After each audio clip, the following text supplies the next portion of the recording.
ruang bincang santai tapi bermakna seputar pemilu dan pemilihan. Pikiran data pemilih dan memelihara data pemilih itu secara berkelanjutan. Itu poin satu yang mesti kita laksanakan di masa dalam pikiran data partai politik di partai.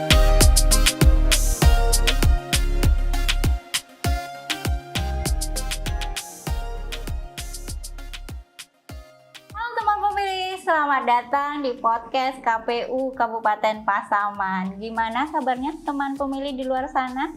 Semoga semuanya dalam keadaan sehat ya. Senang sekali saya Zona Travalina sebagai host bisa menemani teman pemilih untuk podcast episode kali ini. Terima kasih ya kepada teman pemilih yang sudah mengunjungi podcast KPU Kabupaten Pasaman, ruang bincang santai tapi bermakna seputar pemilu dan pemilihan serta dinamika demokrasi di Kabupaten Pasaman khususnya. Tetap dukung terus channel YouTube KPU Kabupaten Pasaman agar lebih berkembang lagi ke depannya. Teman pemilih, kita tahu pemilihan kepala daerah serentak nasional tahun 2024 yang lalu telah usai, ditandai dengan telah dilantiknya Bupati dan Wakil Bupati Pasaman pada tanggal 30 Mei 2025 yang lalu. Oh ya, selamat kepada Bapak Bupati dan Wakil Bupati terpilih kita, Bapak Weli Suheri dan Bapak Parulian. Semoga bisa membawa Pasaman lebih maju ke depannya. Teman pemilih, pasti teman pemilih bertanya-tanya nih. Tahapan pemilu telah usai, tahapan pemilihan telah usai. Nah, jadi KPU ngapain aja sih sekarang?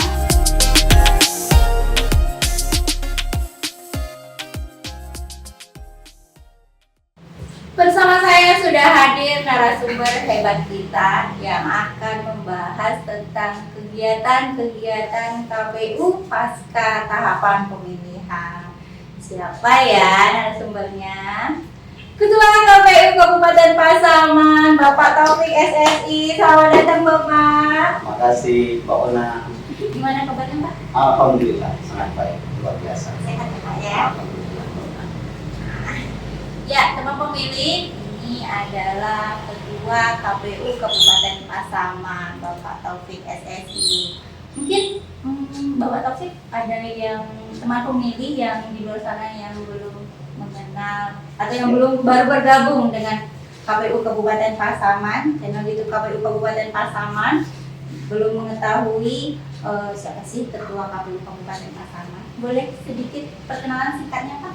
Baik, Mbak Ona, makasih banyak ya. Saya Taufik SSI, Ketua KPU Kabupaten Pasaman. Alhamdulillah ini prodi kedua saya di KPU Kabupaten Pasaman. Prodi pertama itu dimulai dari tahun 2018 sebagai Ketua Divisi Perencanaan Data dan Informasi. Alhamdulillah untuk periode berikut ini sampai tahun 2023 saya diamanahi sebagai Ketua KPU Kabupaten Pasaman. Mungkin secara singkatnya seperti itu, Mbak Ona. Nah, jadi teman pemilih udah tahu ya. Jadi nanti kalau ketemu di jalan boleh disapa, panggilnya Pak Taufik aja gitu ya Pak ya? Pak Taufik. Tidak panjang-panjang. Nah, teman pemilih, sesuai tema awal kita tadi, ngapain aja sih KPU pasca tahapan pemilihan tahun 2024 kemarin? Nah, ngapain aja kita nih Pak? Apa aja kegiatan-kegiatan KPU khususnya Kabupaten Pasaman untuk menghadapi tahapan berikutnya ini Pak? Baik, Mbak Ona dan teman pemilih, bahwa seperti yang disampaikan oleh Pak Zona Travalina tadi, KPU sudah menyelenggarakan mulai dari tahapan pemilu, kemudian juga pilkada di tahun 2024 ini. Tentu teman pemilih semua tahu bahwa pilkada dan pileg dan pilpres dalam periode ini dilaksanakan dalam 1 tahun, begitu. Sehingga memang ini kegiatan-kegiatan yang sangat sibuk dilakukan oleh KPU dan jajarannya sampai ke KPU Kabupaten Kota begitu, dan termasuk KPU Kabupaten Pasaman. Alhamdulillah seperti yang sampaikan oleh Mbak Zuna tadi, bahwa kita sudah memiliki 4 Kibagi ya, yang sudah dilantik oleh Gubernur sebagai perpanjangan tangan dari Menteri Dalam Negeri. Nah, kegiatan kita tentu dalam pasca pemilu kemudian juga pilkada ini ada beberapa kegiatan yang menjadi konsen kita berdasarkan Undang-Undang Nomor 7 di tahun 2017 tentang pemilu, bahwa salah satu yang menjadi kewajiban kita KPU Kabupaten Kota itulah melakukan pemutakhiran data pemilih dan memelihara data pemilih itu secara berkelanjutan. Itu poin satu yang mesti kita laksanakan di masa transisi dari setelah pilkada kemudian nanti menjelang pemilu di tahun berikutnya. Nah tentu yang kedua adalah pemutakhiran data partai politik. Jadi partai politik ini mesti dimutakhirkan. Ada 4 poin yang mesti dimutakhirkan oleh KPU dan jajarannya. Pertama, soal struktur kepengurusan partai politik sendiri. Yang kedua adalah soal keanggotaan partai politik, kemudian juga soal keterwakilan partai politik, keterwakilan perempuannya di dalam struktur kepengurusan partai politik sendiri. Kemudian juga ada administrasi domisili kantor partai politik. Jadi 2 poin ini yang mesti kita jalankan. Pada sesungguhnya bahwa kalau poin nomor 1 sebenarnya kita sudah lakukan untuk pemutakhiran data pemilih lanjutan bahwa pada kemarin kita sudah melakukan penetapan, melakukan rapat pleno secara terbuka dengan mengundang stakeholder terkait, begitu kepolisian, kemudian juga Dinas Dukcapil, kemudian juga TNI, nah kemudian juga beberapa dinas yang terkait dengan penyusunan daftar pemilih secara berkelanjutan. Ini kita undang, kemudian juga kita paparkan, kemudian kita sampaikan juga, dan kegiatan-kegiatan itu juga diawasi oleh Badan Pengawas Pemilu, terutama dari Badan Pengawas Pemilu di tingkat Kabupaten Pasaman. Gitu. Nah itu kemudian juga kita sudah melaksanakan kegiatan rapat pleno juga terkait dengan pemutakhiran data partai politik. Kita juga sudah mengundang rakor ya, pimpinan-pimpinan partai politik terkait dengan pemutakhiran data partai politik. Jadi itu kira-kira 2 poin yang menjadi konsen kita ke depan. Tapi memang ada 2 kegiatan yang juga mesti kita perhatikan. Pertama, memang kegiatan kita hari ini Mbak Ona, pada saat ini begitu kan. Ini kan bagian dari sosialisasi kita, ya kan? Sosialisasi kita di media-media sosial, baik itu di YouTube, kemudian juga Facebook, kemudian TikTok, kemudian juga Instagram kita, begitu kan? Nah ini adalah media yang mesti kita manfaatkan secara maksimal untuk melakukan sosialisasi dan pendidikan pemilih, Mbak Ona. Nah, karena memang ini kan yang kita himbau itu kan pemilih, begitu kan. Nah, sehingga memang kita mengajak pemilih dan melakukan sosialisasi juga terkait dengan tahapan-tahapan kita. Nah, sehingga nanti pada periode berikutnya pemilih ini sudah mengetahui seperti apa kira-kira pemilu yang akan kita hadapi di periode berikutnya. Begitu, Mbak Ona. Jadi itu tadi ya Pak ya, kegiatan-kegiatan KPU untuk berikutnya ya Pak ya, yang akan nanti berkaitan ya Pak ya untuk tahapan kita berikutnya ya Pak ya. Seperti pemutakhiran data pemilih, seperti pemutakhiran data parpol itu, partai politik itu berarti semuanya data ya Pak ya. Betul. Dari alamatnya ya Pak ya, kantor, kemudian struktur kepengurusan, perwakilan perempuannya, begitu. Nah, kemarin memang kita identifikasi melalui pada saat rakor itu dengan pimpinan partai politik. Jadi memang kita mengundang pimpinan partai politik, walaupun anggaran yang kita sama-sama ketahui ya bahwa periode pemerintah hari ini kan melakukan efisiensi ya terhadap seluruh instansi, begitu kan, seluruh lembaga pemerintah. Nah, walaupun demikian kita juga memanfaatkan media sosial juga. kita lakukan rapor itu kita lakukan dengan Zoom meeting juga dengan pimpinan partai politik. Gitu kan. Saya kira memang luar biasa juga kita memanfaatkan ruang walaupun keterbatasan yang diberikan kepada kita. Nah, sehingga memang kita memanfaatkan media sosial untuk melakukan rapor-rapor dengan pimpinan partai politik. Gitu Pak. Seperti juga kegiatan kita sekarang ya Pak ya. Betul. Kita ngadain podcast. Ya nanti kita kan untuk berikutnya kita juga akan mengadakan podcast untuk tema-tema yang lainnya Pak ya. Seperti nanti kita akan dengan sesuai dengan penjelasan Bapak tadi tentang pemutakhiran data pemilih. Untuk podcast berikutnya nanti kita akan bahas tentang kegiatan tentang pemutakhiran data pemilih kita. Nah, seperti itu teman pemilih kegiatan dari KPU Kabupaten Pasaman saat ini.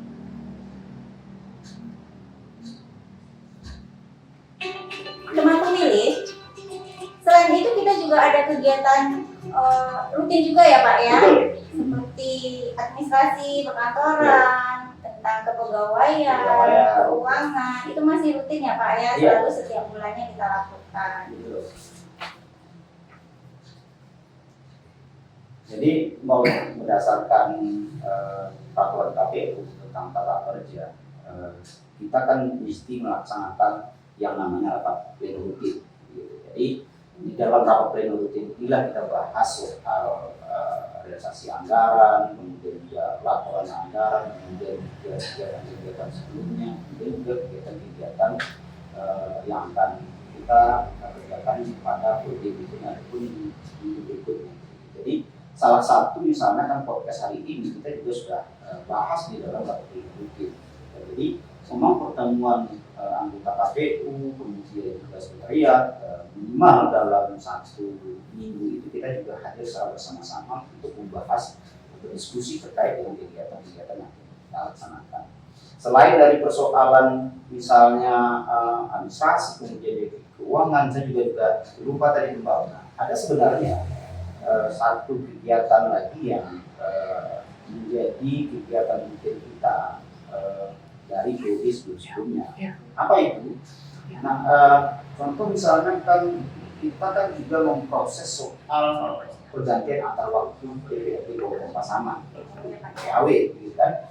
Nah, PAW ini kan juga butuh verifikasi dari KPU Kabupaten Pasaman, karena memang ini kan berkaitan dengan perolehan suara di berikutnya, gitu kan? Siapa yang PAW, kemudian siapa yang akan menggantikan. Nah, ini juga menjadi kegiatan-kegiatan kita dalam periode KPUD, gitu kan? Jadi sehingga kita juga menyiapkan data-data itu, kemudian nanti juga akan melakukan verifikasi terkait dengan PAW berikutnya untuk menggantikan kalau sekiranya memang tentu anggota Dewan Perwakilan Rakyat Kabupaten Pasaman itu tetap jadi mereka bawa. Baik, Ketua. Jadi teman pemilih itu ya kegiatan sesuai dengan penjelasan dari Ketua tadi, kegiatan-kegiatan KPU Kabupaten Pasaman tetap ada loh walaupun tidak dalam masa tahapan seperti itu. Teman pemilih, terakhir nih Ketua, apa harapan Ketua dengan dilaksanakannya kegiatan yang sekarang kita laksanakan ini untuk tahapan kedepannya? Apa ada kaitannya gitu Ketua?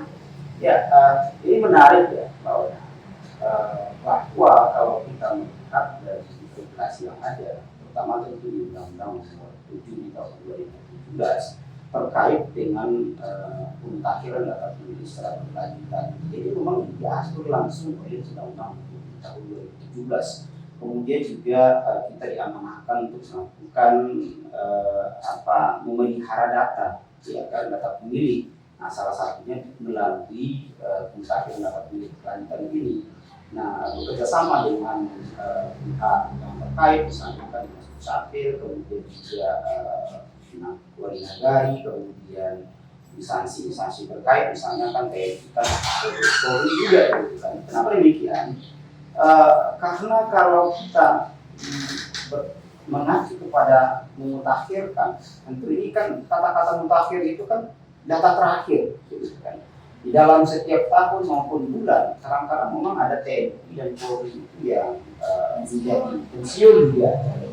Pensiun kemudian dia juga menjadi pemilih pemula sebenarnya begitu kan. Kemudian juga masuk ke TNI. Ya, kan ada warga pemilih kita yang barangkali baru lulus untuk isi menjadi polisi kemudian jadi TNI. Ini kan menjadi tidak memenuhi syarat lagi. Karena berdasarkan undang-undang bahwa mereka tidak punya hati seperti yang saya sampaikan tadi, gitu kan. Nah kemudian bagaimana harapannya? Ini kan juga kalau kita mengacu tema pemerintah hari ini ada efisiensi sebenarnya, gitu kan. Maka sesungguhnya data pemilih berkelanjutan ini sebenarnya menjadi item penting untuk menjadi efisiensi pada pemilu berikutnya. Kenapa demikian? Karena begini. Kalau sekiranya memang dari triwulan ke triwulan kita sudah lakukan pemutakhiran data pemilih secara berkelanjutan, maka akhirnya nanti kita berharap, ini kan harapan kita, barangkali nanti bisa saja nanti diperkuat melalui regulasi, sehingga data pemilih di triwulan terakhir pada sebelum periode pemilu di tahapan periode pemilu masuk, begitu kan? Mestinya data-data yang sudah kita mutakhirkan secara berkelanjutan dari triwulan ke triwulan ini tinggal menjadi data pemilih sementara saja untuk pemilu berikutnya. Dan itu dasar.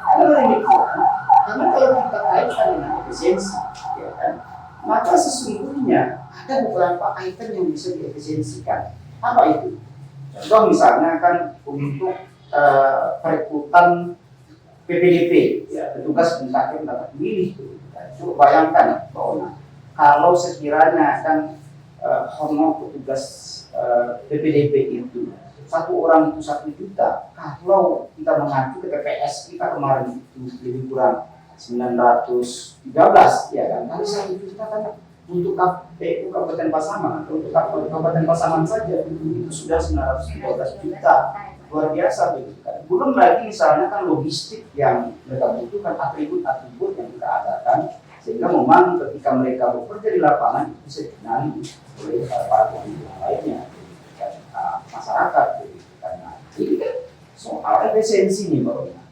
Tapi memang kalau kita mengacu dari pemilu 2019 ke pemilu di 2024 ini yang barangkali mungkin bisa saja mungkin regulasinya belum kuat, sehingga ini belum belum bisa diakomodir. Harapan kita memang susah. Kemudian soal pemutakhiran data partai politik berkelanjutan, kan ini ada ujungnya itu kan berkelanjutan. Ya, dan kalau dari pemutakhiran data pemilih berkelanjutan tadi itu kan triwulan ke triwulan. Nah, barangkali kalau pemutakhiran data partai politik ini kan semester, gitu kan.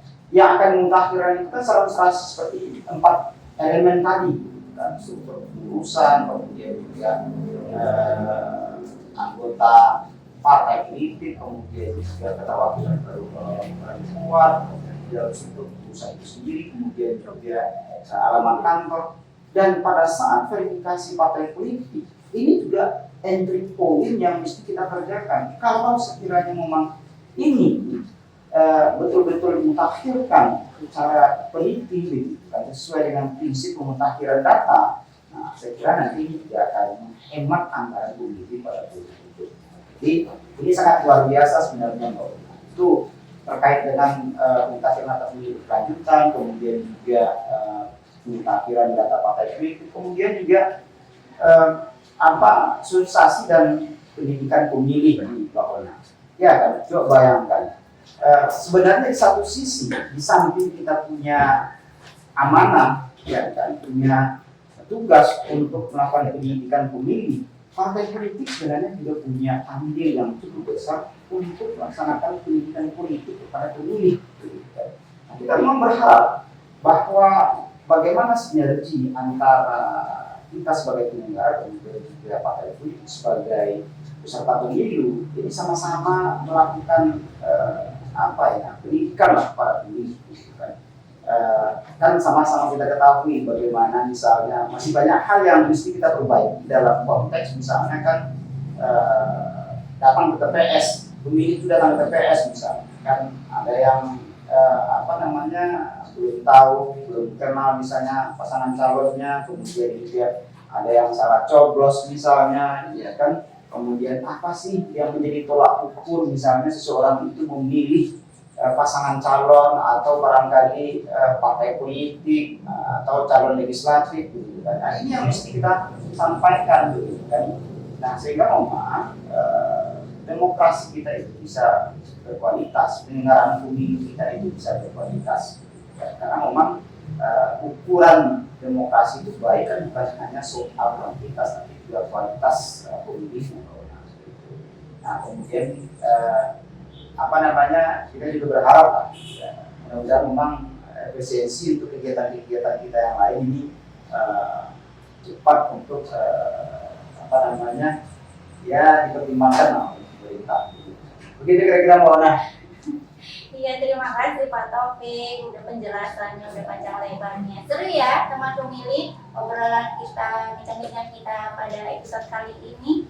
Jadi semoga harapan dari yang udah disebutin sama Pak Taufik tadi bisa terwujud untuk tahapan untuk menghadapi tahapan pemilu berikutnya. Terima kasih Pak Taufik. Terakhir ini Pak. Ya.